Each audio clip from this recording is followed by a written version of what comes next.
Hola, ¿qué tal? Qué alegría tan grande poder compartir con ustedes la meditación de nuestro tiempo con Dios del día de hoy. Soy el pastor Fernando, pastor de la Primera Iglesia Bautista de la ciudad de Ducor, California. Pero muchas gracias por este enorme privilegio que nos conceden de poder compartir con ustedes estos devocionales diarios. Gracias por suscribirse a nuestro canal y muchas gracias por compartir esta bendición con otras personas. El día de hoy vamos a meditar en Génesis capítulo número 44, partiendo del versículo número 14 hasta el versículo número 34. Le he titulado a esta meditación de la siguiente manera: Cambio de vida, cambio de vida. Y es que en este pasaje de la Escritura que vamos a meditar el día de hoy, vamos a observar el cambio de actitud, el cambio de vida que está experimentando por lo menos este hermano de José, llamado Judá. Vamos a observar cómo él va a ir cambiando sus parámetros, vamos a ver cómo él va siendo transformado en su manera de pensar, en su manera de sentir, y de alguna manera esa transformación se logra observar en su vida. Y así que me gustaría compartir contigo por lo menos dos cosas que yo logro rescatar de este precioso pasaje de la Escritura. Me gustaría leerte para iniciar el versículo número 14 al versículo número 16 de esta Escritura, y lo voy a leer en la versión Dios habla hoy. Dice así: Cuando Judá y sus hermanos llegaron a la casa de José, todavía estaba él allí. Entonces se inclinaron delante de él hasta tocar el suelo con la frente. Mientras José les decía: ¿qué es lo que han hecho? ¿No saben que un hombre como yo sabe adivinar? Judá contestó: ¿qué podemos responderle a usted? ¿Cómo podemos probar nuestra inocencia? Dios nos ha encontrado en pecado. Aquí nos tiene usted, somos sus esclavos, junto con el que tenía la copa. Y es que al parece ser que cuando los hermanos de José se están regresando con todas las provisiones recibidas en algún momento, entonces parece ser que aparece la copa que le pertenecía a José dentro de la mochila que pertenecía a Benjamín, y de alguna manera entonces vuelven otra vez los hermanos a regresar con José con una gran culpa. Pero me llama la atención este versículo número 16, porque dice: Judá contestó: ¿qué podemos responderle a usted? ¿Cómo podemos probar nuestra inocencia? Dios nos ha encontrado en pecado. Aquí nos tiene usted, somos sus esclavos, junto con el que tenía la copa. Y aquí hay una gran enseñanza. La primera enseñanza que yo logro descubrir aquí sería la siguiente: debemos reconocer nuestras faltas.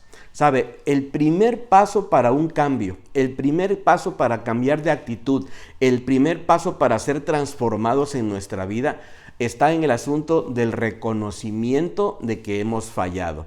El reconocer que de alguna manera nosotros hemos cometido un error y necesitamos hacer un cambio de vida. Mientras nosotros no reconozcamos esta primera parte, en vano va a ser todo lo demás. No podemos nosotros ir hacia adelante tratando de transformar nuestra vida si primero no reconocemos que hemos fallado en alguna parte de nuestra vida. Podemos tratar quizás de justificar nuestras acciones, algo que observo que Judá no hace. Él no se justifica y no dice: bueno, pues alguien nos puso esta copa, no lo hicimos nosotros. No, él inmediatamente reconoce que han fallado, que de alguna manera alguien cometió algo indebido. También lo que podemos hacer dentro de nuestro sistema de vida es que en lugar de asumir nuestra responsabilidad, podemos comenzar a tratar de culpar a otras personas.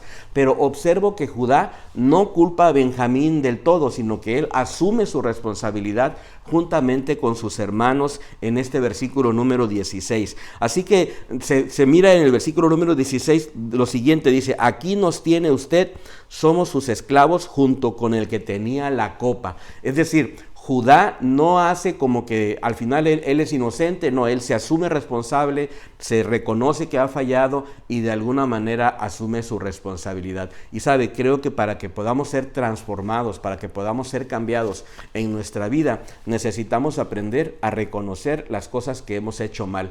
Quizás en nuestra vida personal hemos fallado, vamos a reconocerlo. Quizás en nuestro matrimonio hemos estado fallando nosotros, bueno, vamos a reconocer en qué parte de nuestra relación matrimonial hemos fallado.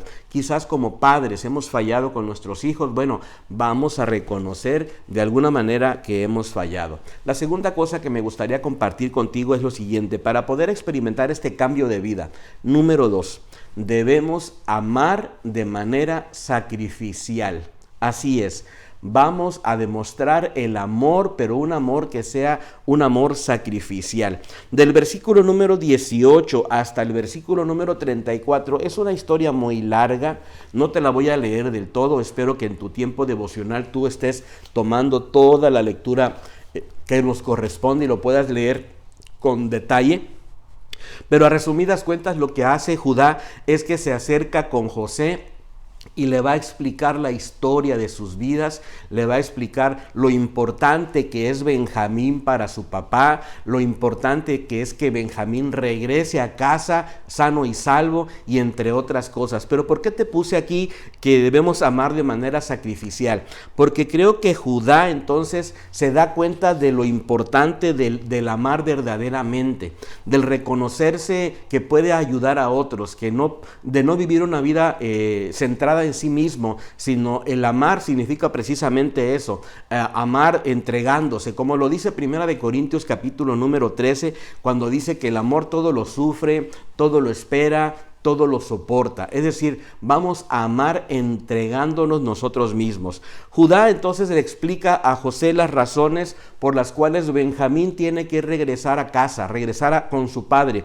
De alguna manera, Judá le va a mostrar lo importante que es para su papá el hecho de que Benjamín regrese sano y salvo. Incluso Judá pide tomar el lugar de su hermano. Y me gustaría resumirte esto en el versículo número 33 y 34 de esta parte final de este precioso pasaje de la Escritura, cuando dice: pues por eso yo le ruego a usted que me permita quedarme como su esclavo en lugar del muchacho. Deje usted que él se vaya con sus hermanos, porque ¿cómo voy a regresar junto a mi padre si el muchacho no va conmigo? No quiero ver el mal que sufriría mi padre. Y aquí me llama tanto la atención el cambio y la transformación en la mente y en el corazón de Judá. En otras condiciones, muchos años anteriores, Judá no tenía esa sensibilidad, no tenía el asunto de ver cómo su papá podría sufrir, no tenía el asunto de ver sufrir a su hermano José en medio de ese asunto cuando lo metieron al pozo o cuando lo vendieron como esclavo.